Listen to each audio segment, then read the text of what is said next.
और मुझे ये कहना है कि ये जो चयन आयोग बना हुआ है, ये नया आयोग गठित हुआ है और इसके पीछे इसके कुछ उद्देश्य हैं। तो इसमें जो प्रक्रिया हम लोग करेंगे, अभी तो सब कुछ मेरे लिए भी नया है, तो मैं वहाँ पहले जाऊँगी और वहाँ पर चीज़ों को पहले देखूंगी और मेरा माना कि मैं एक कमेटी बनाऊंगी और कमेटी के माध्यम से पहले समीक्षा करूंगी कि इसके पहले के चयन किस प्रकार से हुए, इसमें किस प्रकार के सुधार की आवश्यकता है, और सुधार को लेकर के मेरा प्रयास होगा कि मैं एक प्रस्ताव बनाऊंगी और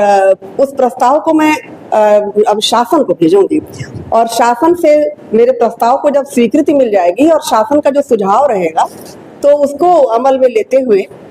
मैं इस पर काम करना प्रारंभ करूंगी। लेकिन मेरा फोकस पूरी तरह से यही रहेगा कि किस प्रकार से पारदर्शिता को बनाए रखा जाए, कैसे शुचिता को बनाए रखा जाए, और जो भी नियुक्तियां होंगी वो बेस्ट सिलेक्शन होंगे वहाँ पे। और इस बात का मैं विशेष ध्यान रखूंगी कि अभी जो हमारे टीचर्स आएंगे वो वर्तमान समय को देखते हुए वो टेक्निकली, जिसको कहते हैं कि वो फ्रेंडली हो, टेक्निकल ज्ञान उनको हो, आर्टिफिशियल इंटेलिजेंस का ज्ञान हो। तो इस तरह से हम चाहेंगे कि अभी जब हमारे अब शिक्षकों की नियुक्ति हो पूरी तरह से समय के अनुकूल हो, क्योंकि आजकल हम देख रहे हैं कि शिक्षक से अधिक विद्यार्थी सजग है। तो जब तक हम बेस्ट का चयन नहीं करेंगे तब तक हम शिक्षा व्यवस्था में सुधार नहीं ला पाएंगे। तो दो बातें मेरी, एक तो शुचिता को बनाए रखना और दूसरा बेस्ट का सिलेक्शन करना। मैम, एक टीजीटी हो गया, पीजीटी की भर्ती रुकी है, पीटीसी कई बार शिक्षक होते हैं, उस पर आपका क्या विचार है? देखिए,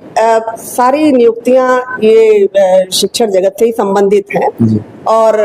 उसमें भी चूंकि हमारी तो नींव ही है बेसिक शिक्षा, और जब वहीं से हम अच्छे टीचर्स का सिलेक्शन करेंगे तभी हम अच्छे विद्यार्थी भी दे पाएंगे। तो वर्तमान समय में विद्यार्थियों को देखते हुए, अपने संस्थाओं की आवश्यकता को देखते हुए हम बेसिक शिक्षा से लेकर के और माध्यमिक और उच्चतर शिक्षा में हम बेस्ट देने का प्रयास करेंगे। मैम, रिटायर्ड ज्यादा लोग हुए हैं, रिटायर्ड ज्यादा हो गए, बच्चों की संख्या बढ़ रही है, अध्यापक और कर्मचारियों की समस्या से हर संस्थान जूझ रहे हैं। तो ऐसे में इस समस्या निदान के लिए आपका क्या नजरिया है? देखिए, मैंने अभी बताया आपको कि अभी चूंकि आयोग नए प्रकार से गठित हुआ है और पहली उसकी अध्यक्ष के रूप में मुझे जो जिम्मेदारी मिली है, तो मैं पहले से ही बहुत कुछ अभी नहीं कह पाने की स्थिति में हूँ। इतना है कि पहले मैं वहाँ ज्वाइन कर लेती हूँ और ज्वाइन करने के बाद जब स्थिति का आकलन कर लूंगी तो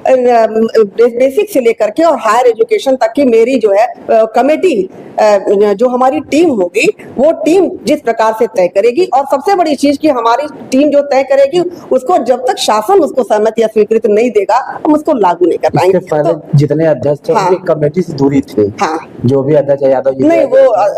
कमेटी सदस्य दूरी बनी थी, तो क्या उस दूरी का समाज से खत्म करेंगे? बिल्कुल बिल्कुल हम चाहेंगे कि, क्योंकि हम किसी विशेष व्यक्ति का चयन इसमें नहीं करेंगे और इसमें यह है कि जितना ही हमारा कम्युनिकेशन होगा, चीजें खुल करके सामने रहेंगी, तो हम आमने सामने की स्थिति में बैठ करके ही और लोगों से विचार विमर्श करके ही इस पर कोई योजना बना करके और उसके बाद से एक प्रकरण चल रहा था, कई जो आयोग के मेंबर बना हाई फाइव है, लेकिन उसके कारण वहाँ वेतन कम है।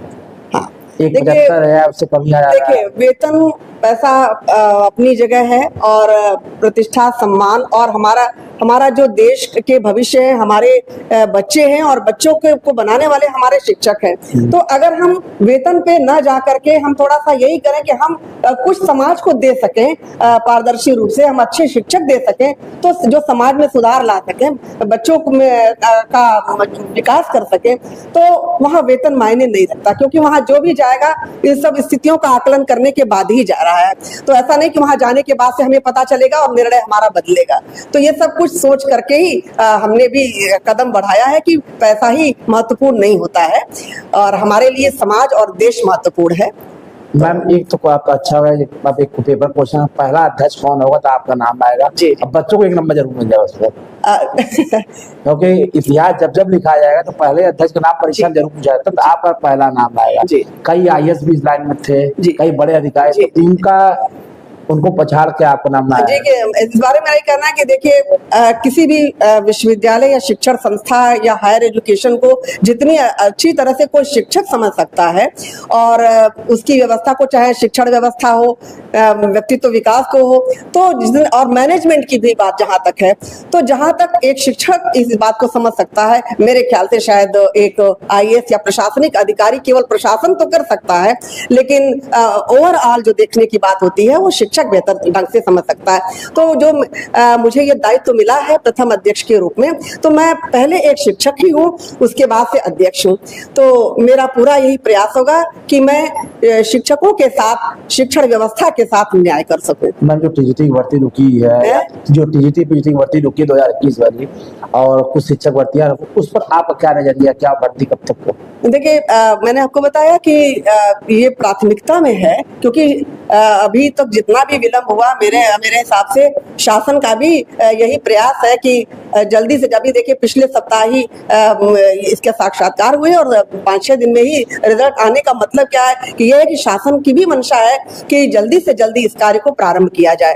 तो वहां जाने के बाद मेरी तुरंत की प्राथमिकता होगी कि जो इस तरह के कार्य रुके हुए हैं उनको प्रारंभ कर दिया जाए। अच्छा मैम, ये भी देखा जाता है कुछ शिक्षक दोस्त की तरह पेश नहीं आते स्टूडेंट, उस पर क्या कहना चाहिए? दोस्त की तरह? जी देखिए, शिक्षक जो है अंदर से तो दोस्त की तरह होता है, लेकिन ऊपर से उसे एक अनुशासनात्मक व्यवस्था भी प्रदर्शित करनी होती है, क्योंकि शिक्षकों के हाथ में ही अनुशासन है। अगर हम सबसे दोस्त की तरह से बात करने लगेंगे तो बच्चों में भी अनुशासन नहीं रहेगा और हम अपने जो हमारा लक्ष्य है उसमें हम सफल नहीं हो पाएंगे। तो शिक्षक और विद्यार्थी में एक